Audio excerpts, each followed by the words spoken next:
Welcome back to the Shepherd's Pie, a slice of hope to raise faithful kids.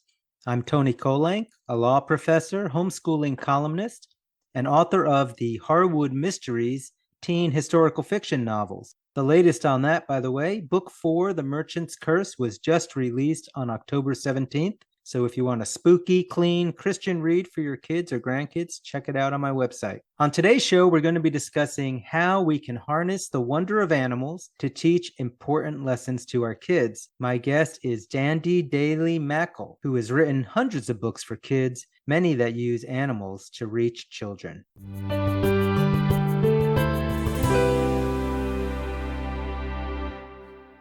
Today, my guest is Dandi Daley MacKall, the award-winning author of over 450 books for children and adults. She visits countless schools, conducts writing assemblies and workshops across the United States, and she presents keynote addresses at conferences and young author events. She's also a frequent guest on radio talk shows and has made dozens of appearances on TV. She's won several awards for her writing, including the Helen Keating Ott Award for contributions to children's literature, and she's a two-time Mom's Choice Award winner. She writes from rural Ohio, where she lives with her husband, their kids, and their animals. Dandi, it is so nice to have you on the show. Oh, thank you for having me. And congratulations on your new book, too. Thank you so much. I appreciate that.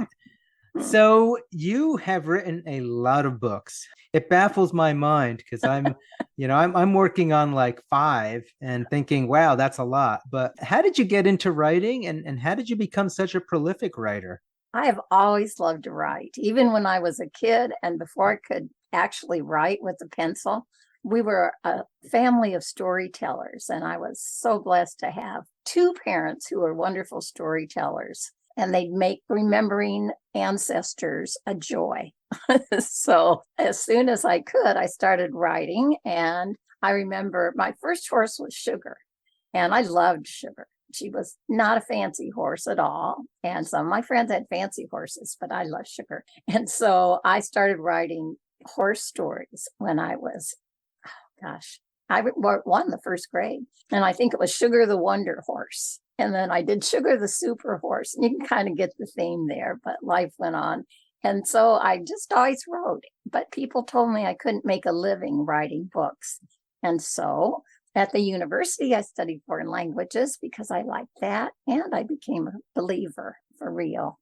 But while I was in college, I wrote magazine articles and newspaper editorials and all kinds of things. And then when I graduated, instead of going to Stanford on my scholarship, I went to behind the Iron Curtain, and I was a missionary when the curtain was still iron. And that's where I wrote my first real book. It was so cold, and I lived with 20 Polish students, but I wrote undercover in Poland, and literally undercover, but also they made me a big down comforter because it was so cold. So that's where the first book came from. And after that, I wrote 7 just for grownups, inspirational nonfiction, and knew nothing about getting published. That first book ended up being published 3rd. And I wrote for grownups for the first 7 years. And then I noticed I had kids. And so I began writing a baby book first, and then board books, and then early chapters. And so I've written for every age group, and now I'm back in adults, but I never let go any of them. So it just kind of added up. What percentage of your books are for, little kid board books versus chapter books versus adults? Adult books would be 3rd, in number. I've written a lot of board books and picture books, and the chapter books are usually in series, so there are a lot of those. And standalone young adult, not as many. I mean, are animals almost always playing some part of your plot or your book? Speaking of animals, can you hear I have a dog barking in the background? Oh, wonderful. No, it's not wonderful. I love dogs. It's funny because, I would say yes for a lot of them, but definitely not in all of them. But for the certain age group, those horse-loving little girls will read you forever, and they're just wonderful. They write me. I have a series called Winnie the Horse Gentler, and then a spinoff for young Winnie. And I get fan mail from those horse loving readers like you wouldn't believe. After all these years, now they're mothers and they have their kids reading the same books, but they'll start out, "Dear Winnie, I know just how you feel." Or then I'd get a whole raft of, "Dear Winnie, my horse keeps kicking. What can I do to fix it?" You know? So it's fun. You obviously have horses I do a lot of now. horses. I also do dogs. I did one called My Boyfriend's, plural, dogs. And she'd like fall in love and then show the guy the door and keep his dog. So she ended up with all their dogs. But that became a Hallmark movie. So it's called My Boyfriend's Dog, same as the book title. And that was fun. And in Starlight Animal Rescue, there are dogs and cats and kind of changes with each book. Did you get a chance to work with the Hallmark movie, or they just took it and well, went? you know, work in the way of not telling them, no, not that word, no. They don't do that. But they did have me come up and I got to watch some of the filming in Canada, and it was so much fun in Vancouver. Very neat. So you do a lot of horses and dogs, which makes sense. Kids especially seem to love relating to those animals. What are your latest books going to be about, and which animals are highlighted in those? Yeah. Well, before you think I'm just a horse and a dog girl and a cat girl, because there were those, I love all these animals. And I put together an animal Bible, a 1-year animal Bible devotional. And in it are just all these amazing animals and how easily their lessons apply to exactly what your kid's going through. My daughter and I read it every night. This is our 3rd time through, I think. So, yeah, the latest ones that come out are with the Young Winnie series. Winnie the Horse Gentler has put food on our table for a long time. And I think she's kind of captured the hearts of quite a few people. And I'm very grateful to be able to write those. But because she was successful, we wanted to capture him a little earlier. So came out with Young Winnie. And Winnie the Horse Gentler, by the way, when I was a kid, people used to break horses, like to break their spirit. They'd tie him down and they'd do awful stuff to him. And it would work, but that horse, it would never be your best friend. And so now more people are gentling horses and that positive reinforcement. And that in itself, I think, is a really good thing for parents to discover how effective that can be to tell your kid, that is such a great job. Or even for the little things, you know, thanks for saying thank you for dinner. And so Young Winnie is just learning how to be a horse gentler, and she's going through all kinds of things. And the latest ones are Lucky for Winnie. And what happens is that Winnie, she gets along great with horses, but not so much with kids. And so she thinks that she just doesn't look as nice or dresses well as the popular kids. At the same time, she gets to train a horse, and she misunderstands when her mom says, "You can train this one from scratch." She thinks it's a fancy horse that her mother is training. And instead, it's this wild Mustang, scruffy looking thing that they picked up in order to gentle and then turn over to an animal rescue. And so she's not very happy about that. What they learn is that, you know, what God tells us, that God looks at the heart and not the outside, and it's the inside that can make the outside look beautiful. And by the end, that's what will happen. And in Homesick Horse, you know how when you feel that way and you go on your first sleepover, you might not know, but for a kid, it can be traumatic if you're not in the in crowd, and usually you're not invited, and then all of a sudden you're invited. So that's Winnie's dilemma. And at the same time, there's a horse she's training for her aunt. And that horse is barn sour, we call it. That means you get on that horse and it will take you to the barn no matter what. And it is very hard to leave the barn. And it's kind of the same thing to be homesick. But her solution is that she never is anywhere alone because Christ is in her. And if she can remember that wherever she goes, Jesus is there, then she can go to that sleepover. Beautiful. I understand your young Winnie books would be probably good for ages 6 to 9, Yeah, and maybe your older Winnie books are 8 and above. yeah, all the way through. Then there was another new one that's a board book. And it's a new series I'm very excited about. That's Bedtime in the Barnyard. So it's the Barnyard series, and it rhymes and it's fun. And parents love to have nighttime books, and kids love to have animal books. So it's kind of a good combination of both. But besides just the winding down, you pick out the features that are amazing and give glory to God who created them, all these different animals. And then you see how the mothers put them to sleep. And it's really touching and tender.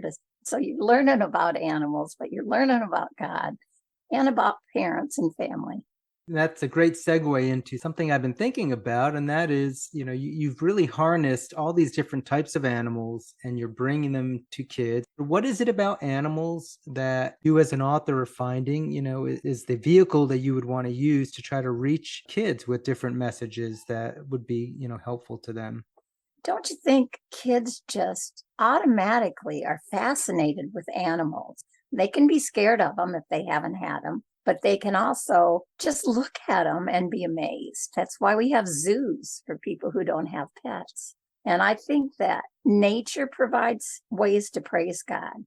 Like the heavens are telling the glory of God, right?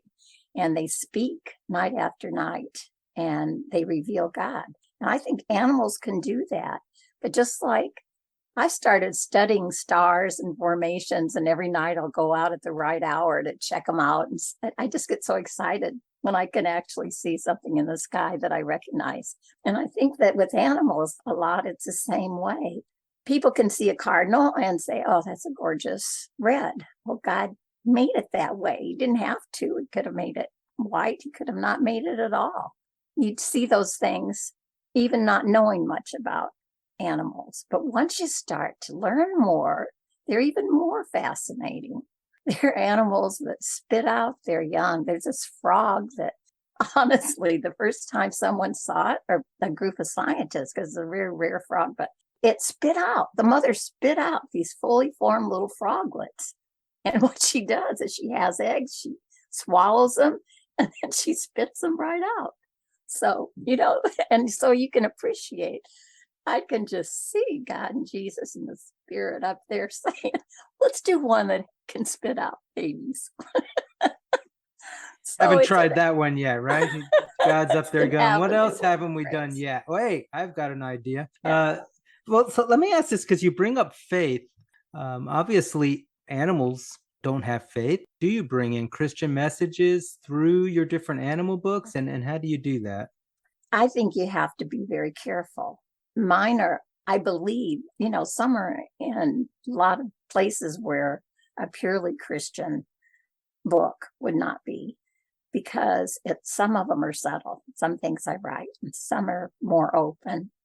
But I believe that kids, you can't just preach to kids. So I don't have preaching in there, and I don't have a grown up coming up with a solution and preaching at the kid. But Christ is in there, and their walk and their discovery of Jesus, or their lack of it, and coming closer at any rate, and growth. I always have several scripture verses in my head when I'm writing one of them, and it may never be said there, although I usually put one in the front, but it's there because you write what's inside of you. If Christ is inside of you, it just comes out. But it's funny, there one I did with no animals, and it was for Random House. It was called Crazy in Love, the young adult novel. And the funny thing is, okay, I was doing a school visit, and one little girl kept raising her hand, and then I called on her, and she said, why do you have so many special need kids in your books? And I thought she had me mixed up with somebody, because I'd read a lot of books, but I never specifically started to write one and said, okay, it's going to have a special need character. I said that. I said, well, you might be thinking of someone else, but what a great idea. So at the end of it, she came up and she had the titles of 14 of my books that had special need characters in them. And they were sisters or minor characters. And we have a special need daughter and go to Special Olympics games, and it's all in there. And so right away, she had this Crazy in Love book. And by Job, there was a special need character who was just a delight. So you write what's in your heart, I guess. That's wonderful. If your fans know your characters better than you do, you know that you're well loved as an author. Oh I boy, can I barely hear keep. it if I have something that's not consistent, believe me. Like in young Winnie books, since I'm writing her as a young person, and I've already written at her at an older age, then they'll come back if I get it wrong and tell me, believe me. Do you find that there's certain animals that you use that are better to convey certain types of, messages or themes that you're trying to get out in your books? Dogs are great if you have something on forgiveness, if someone's wrestling with that, because dogs, they love you even if you're not good to them, and they'll just follow you around. And if you do something and you shouldn't have, they forgive you right away. And they're always glad to see you. And, it'd be so great if people had that kind of life and personalities. We should all be dogs. Anyway, so they're great for forgiveness. And horses, they just amaze me. They're huge. They're like 1,000 pounds, and I'm like a little bit over 100. And they let me ride them bareback and tell them where to go and how fast and how slow to go there. They wouldn't have to do that. They allow authority, and they allow it because I hope they love me, at least know that I care for them and take good care. That's one reason why I love it when a parent is able to have a pet or a kid. I think you can learn kindness and forgiveness and love, and even learn death, because it's easier to, it's hard to lose a pet. We cry all the time around here when we lose one, but it's harder to lose a grandfather. And, if you have kind of know what that grief is like, you're a little bit more prepared when a bigger one comes along. Yeah, I was going to ask you about that. Have you found that by having animals in your books, you are able to broach topics like death and heaven and things like that you might have a harder time without the animal? I just can't seem to, how they always tell you don't kill off a dog. You can kill as many people as you want in a novel, but don't kill a dog. So I can never let that visual. But there is one book in Winnie the Horse Gentler, number 6. And a lot of writers, kids who write me, say that's their favorite in the whole series. And in it, a horse dies giving birth. And it's a sacrificial thing, because that horse is just holding on long enough that can be born. And it's not explicit. It's not like a character says, oh my, that's what Christ did for us. But it's in there, the sacrifice and the love of someone. And for a parent, even to read that and then say, boy, that's like what Jesus did for us, honey. It's a door in. Do a lot of your fans ask you about whether they're going to be in heaven with their animal? Yeah, I've gotten that. And when I do school visits, I've gotten that several times. Yeah, that's a tricky one because only God knows. So that's one thing. But I also think I can honestly say that if that child gets to heaven and can't celebrate, if that child really misses that pet that much, which I don't think he will, if he did, I believe a pet would be right there with him. And I don't know, we're supposed to get a heaven on earth, so why not have pets, right? I've got some great ones waiting for me, if that's so. And I want to go back a second because you also said you write stories with cats in them. You talked about dogs, you're forgiving, and horses being obedient and loving. I haven't had as great of an experience with cats. What do you use cats to write with? Yeah. In fact, in Winnie the Horse Gentler, there's a kid that they call Catman because he's the only one that cats love, and he always is walking around with cats. They just flock around him. But I haven't had the flock around experience, but I have had cuddling with me. But even their sheer independence is kind of a lesson. God created us to be dependent on him, but independent from really eventually the world. And so those cats are like that. In fact, in Wildcat, which is in the Starlight Animal Rescue series. The cat has blue eyes, so it's blind. And everybody goes from being arguing and nasty to each other, run, because their kids are there too, being rescued. Anyway, they have to be there. So first, blind cat, and nobody cares. But then when they see how well that cat gets along and how kind that cat is to them, they all change, become more tender and kinder, and the way I think a lot of kids do with pets.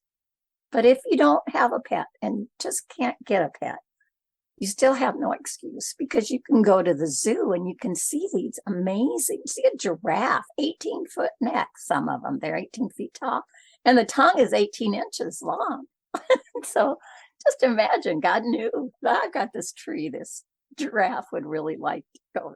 And then you see zebras, and no, not only are no two zebras alike, none of those stripes are the same, or the leopards, none of the spots. But really, people don't know why a zebra is striped. It's not much of a camouflage, and it's not a threat. Like most of them are camouflaged, or things like a ladybug have those spots so that other birds that would eat them or other predators know these guys taste horrible, because no animal likes the taste of a ladybug. But zebras just have stripes because that's fun and to be enjoyed. And hippopotamus, if you watch them long enough, I mean, they're not very friendly, but they charge because they can't see very well. So they'll see this thing that looks like it's a threat and they'll charge a person, but they also charge right into big trees and stuff because they look like a threat. In your writings, have there been certain messages or themes that you've been able to present better with animals than you would have if you were using human characters when you were, writing? Yeah, and I think that's a tip for parents as well. Your child may not want to talk to you about feeling left out at school, or about directly that somebody's bullying me. That may not be something that your child communicates to you.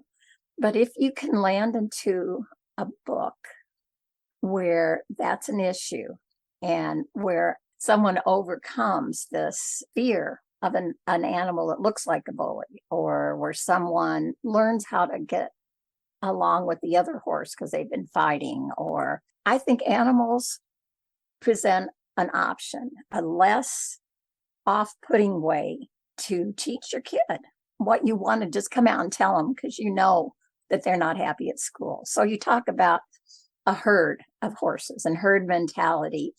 Tell me this doesn't come up in every single classroom like it does with horses. Every herd has to stick together. So they have a dominant mayor, and she's the boss of that classroom or that horse herd. And everybody has to do what she says.